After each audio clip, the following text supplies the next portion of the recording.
기생수의 작가 이아키 히토시는 고등학생 시절 데즈카 오사무의 작품을 보며 만화가의 꿈을 갖게 되었다. 그는 어린 시절 갖고 놀던 점토에서 아이디어를 얻어 자유롭게 몸을 변형시킬 수 있는 기생생물을 주연으로 로맨틱 코미디 만화를 탄생시키게 되지만 이 작품은 너무 흔한 이야기라고 판단되어 긴 시간 동안 서랍 속에 넣어두게 된다. 그 후 7년 뒤 쓰레기의 바다라는 작품으로 만화가라는 꿈을 이루게 된 히토시. 그는 후쿠가 있는 가게로 인해 수많은 인기를 얻게 되었으나 이 만화는 당시 신인이었던 그가 오로지 연재만을 위해서 그린 돈벌이 수단에 불과하였다. 내가 원한 작품은 이런 게 아닌데 내가 그리고 싶은 만화를 그리자. 히토시는 후쿠가 있는 가게의 연재를 끝낸 뒤 오랜 시간 동안 서랍 속에 잠들어 있던 만화를 꺼내들어 자신의 입맛대로 각색하기 시작하였다. 기존의 러브 코미디 장르는 인간 비판과 생태주의 그리고 히토시의 생각이 더해져 완전히 새로운 작품으로 탈바꿈하게 되었고, 이렇게 탄생하게 된 기생수라는 작품은 제17회 코단샤 만화상, 제27회 성운상 코믹스 부분 수상, 일본 미디어 예술 백선 등재, 누적 판매량 2,500만 부를 기록하는 쾌거를 이루게 된다. 작품의 주인공으로 등장하는 오른손 미기는 일본 만담에 등장하는 요괴와 데즈카 오사무의 철의 선율 그리고 거울 속에 비친 작가의 왼손을 모델로 삼아 탄생하게 되었다. 작가는 주인공 커플 앞에서 거대한 생식기로 변해버린 미기의 모습을 떠올린 뒤 그에 가장 걸맞는 설정을 고민하다 고등학교를 배경으로 작품을 기획하게 된다. 참고로 미기는 본래 시네치의 오른손이 아닌 목 부분에 기생하는 것으로 구상되어 있었지만 이 설정은 편집자의 간곡한 만류로 인해서 오른손으로 변경하게 되었다고. 작품의 또 다른 주인공인 시니치는 미기의 세포와 동화되어 올림픽 선수를 능가하는 달리기 속도, 준비 단계 없이 3m 벽을 뛰어넘을 수 있는 점프력, 맨손으로 인체를 관통하여 심장을 도려낼 수 있는 괴력, 그리고 300m 떨어진 사람들의 특성을 파악할 수 있는 비범한 오감을 갖게 된다. 작품 속에서 미기는 언뜻 보면 시니치의 무기로만 인식될 수 있지만 사실 전투에 돌입하게 되면 대체로 지휘관 노릇을 하고 있다는 것을 심심치 않게 발견할 수 있다. 이러한 설정에 대해 작가는 시니치는 아직 타인의 지도가 필요한 미성년자이기 때문에 미기의 말을 고분고분 잘 듣고 있는 것입니다. 라고 답하였으며, 만약 기생한 대상이 회사 사장이나 정치가였다면 대판 싸움이 벌어졌을지도 모른다고. 참고로 미기는 단 하루 만에 일본어를 마스터할 정도의 높은 지능을 소유하고 있다. 기생생물들은 경험을 통해 지속적으로 성장하고 있으며 대체적으로 그들은 보통의 인간들보다 긴 수명을 지니고 있다. 인간의 수명은 뇌와 아주 밀접한 연관이 있기 때문에 머리를 차지한 기생생물이 인간의 몸을 관리한다면 약 140세까지 생존할 수 있을 것이라고. 그러나 긴 수명과는 별개로 기생생물들에게는 번식 수단이 없기 때문에 지속적으로 종을 이어간다는 것은 불가능에 가깝다. 여담으로 시니치가 보통의 여성과 아이를 낳게 된다면 오른쪽의 세포가 정액에 섞일 만큼 작지 않기 때문에 평범한 아이가 탄생할 것이라고. 기생생물은 기본적으로 자신만을 생각하는 매우 이기적인 생물이지만 단독으로 활동하게 된다면 눈에 띄기 쉽기 때문에 오로지 생존을 위해 조직을 구축하여 생활하고 있다. 기생된 인간의 눈을 자세히 살펴보면 일반인들과 다르게 무언가 결여된 듯한 모습을 찾아볼 수 있는데, 이에 대해서 작가는 눈은 마음의 창입니다. 마음이 없는 기생된 인간의 눈에는 아무것도 담겨있지 않습니다. 라며 이러한 설정들을 녹여내었다고. 작품 속에 등장하는 기생생물들은 이름에 대해서 굉장히 무관심하기 때문에 매우 간단한 이름으로 장명되어 있는 것을 확인할 수 있다. 오른쪽을 뜻하는 미기, 알파벳 첫 글자를 딴 A, 턱을 뜻하는 조, 세 그루의 나무, 세 마리의 기생생물을 뜻하는 미키, 그리고 5사람 5마리의 기생생물을 뜻하는 고토까지. 최종 보스로 등장하는 고토의 경우 현재와는 전혀 다른 2가지의 결말이 구상되어 있었다. 완전히 부활한 고토가 오염된 일본을 혐오한 끝에 거대한 날개를 달고 아름다운 자연을 찾아 떠나는 결말과 완전히 부활하지 못한 고토가 산속에 숨어 목숨을 연명한다는 비참한 결말이 준비되어 있었지만 2가지 결말 모두 너무 무책임하다고 판단되어 폐기하게 되었다. 여담으로 기생생물들은 하나의 몸에 얼마든지 여러 개의 몸이 기생할 수 있다고 하며, 만약 기생생물만 먹는 기생생물에 또다시 기생생물이 기생하게 된다면 작가조차 궁금해서 잠이 안 온다고. 만약 미기가 시니치의 왼손에 기생하게 된다면 작가는 미기의 이름 또한 오른쪽이 아닌 왼쪽이가 되었을 것이라고 하는데, 실제 북미판에서 발매된 기생수에서는 좌우가 변경된 인쇄 방식으로 인해서 미기의 이름이 왼쪽이가 되어버렸다. 기생생물이 인간의 몸에 기생하여 인간을 공격한다는 설정은 영화 더 싱의 영향을 받은 것이며, 기생수는 영화 터미네이터 2에서 T-1000의 팔이 흉기로 변하는 설정으로 인해 표절 의혹이 제기된 적도 있지만 이는 근거 없는 도시 전설로 밝혀졌다. 2005년 미국의 뉴라인 시네마에서 헐리우드판 기생수를 제작하기 위해서 판권을 구매한 적이 있는데 아쉽게도 별다른 진전 없이 그대로 계약 기간이 만료되었다. 이후 일본에서는 수십 개의 영화사가 싸움을 벌인 끝에 도호 애니메이션이 판권을 인수하여 기생수 실사 영화를 제작하게 되는데, 그렇게 탄생한 기생수 파트 1은 개봉 첫 주만에 3억 4천만 원의 매출과 박스오피스 1위를 차지하는 쾌거를 이루게 된다. 여담으로 지브리 측에서도 기생수의 영화 제작을 검토한 적이 있었으나 이런저런 논의 끝에 흐지부지되어 결국 불발되었다고 한다. 기생수는 애니메이션으로 제작되기까지 약 26년이라는 시간이 소요되었다. 이 때문에 대부분의 캐릭터들은 현대적인 모습으로 탈바꿈하여 등장하게 되었고, 작품 속에 등장하는 전자기기들 또한 모두 최신형으로 변경하여 등장하게 된다. 애니메이션 제작진들은 기획 당시 미기의 성우를 여성이 아닌 남성으로 염두에 두고 있었다. 그러나 작품의 주연 성우 대부분이 20대로 구성되어 있었으므로 이들을 이끌어줄 연륜있는 젊은 여성 성우가 필요하다고 생각한 결과 히라노 아야를 캐스팅하게 되었다고. 작중 미기가 움직일 때마다 들려오는 효과음은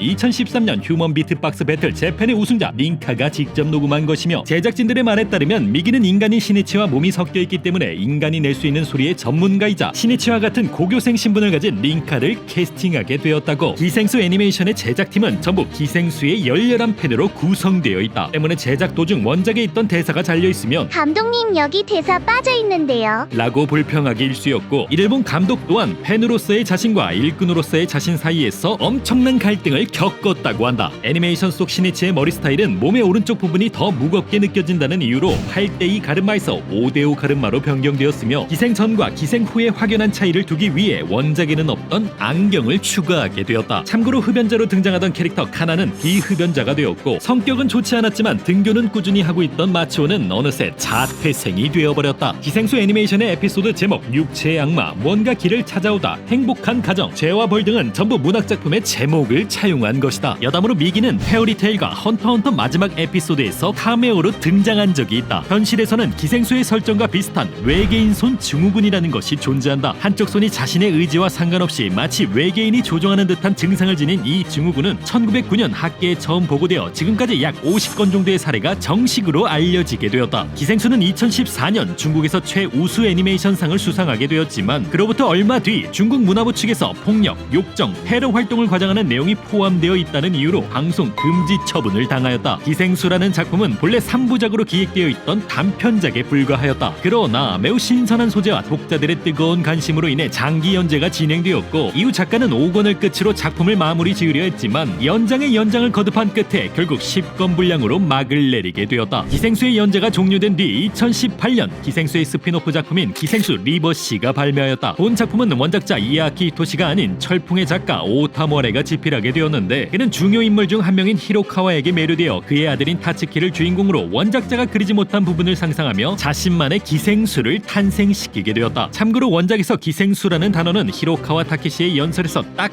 한 번 언급된 적이 있는데, 아이러니하게도 그 대상은 기생생물이 아닌 인간을 지칭하고 있다. 덧붙여 이 대사는 인간 또한 지구에 기생하는 기생생물입니다. 라고 생각하여 추가하게 된 대사라고. 원작자인 히토시는 인간을 존엄하게 여기지 않는 생물이 강대한 힘을 가지고 있다면 어떻게 될까? 라는 아이디어를 떠올리며 작품을 그리기 시작하였고, 인간과 기생생물은 모두 똑같은 대자연의 일부로서 자연스럽게 생식활동을 하고 있는 지구상의 생명들입니다. 라는 생각을 갖고 기생수를 그려넣게 되었다고. 국내에서 리메이크된 기생수 더 그레이는 전 세계의 뜨거운 호평을 받으며 넷플릭스 글로벌 탑10 시리즈 부문 1위를 차지하였고, 원작자 또한 원작을 존중하면서도 독자적인 발상과 아이디어에 감탄하였습니다. 라며 극찬을 쏟아내었다. 기생생물이 인간의 코를 통해 뇌로 침입하는 것처럼 현실에서 또한 인간의 코를 통해 뇌에 정착하여 인간의 목숨을 앗아가는 생물이 존재한다. 통칭 뇌먹는 아메바로 불리우는 네글레리아 파울러리는 700만 분의 1이라는 매우 저조한 감염 확률을 가지고 있지만, 이와 반대로 145명 중 단 4명만 생존할 정도의 높은 치사율을 지니고 있다. 대부분의 사람들은 기생생물을 보면서 우주에서 왔네 지구상에 저딴 게 있을 리 없음 라고 생각할 수 있지만, 사실 이들은 만화의 첫 부분에서 서술한 것처럼 지구 어딘가에서 발생한 생물에 불과하다. 하늘에서 떨어지는 듯한 기생생물들의 모습은 바람에 날려왔다는 이미지를 생각하며 그려넣은 것이라고 하며, 작가는 기생수의 소재를 떠올렸을 당시 식물의 씨앗이 바람에 날아가는 이미지를 보고 이를 구상하게 되었다고.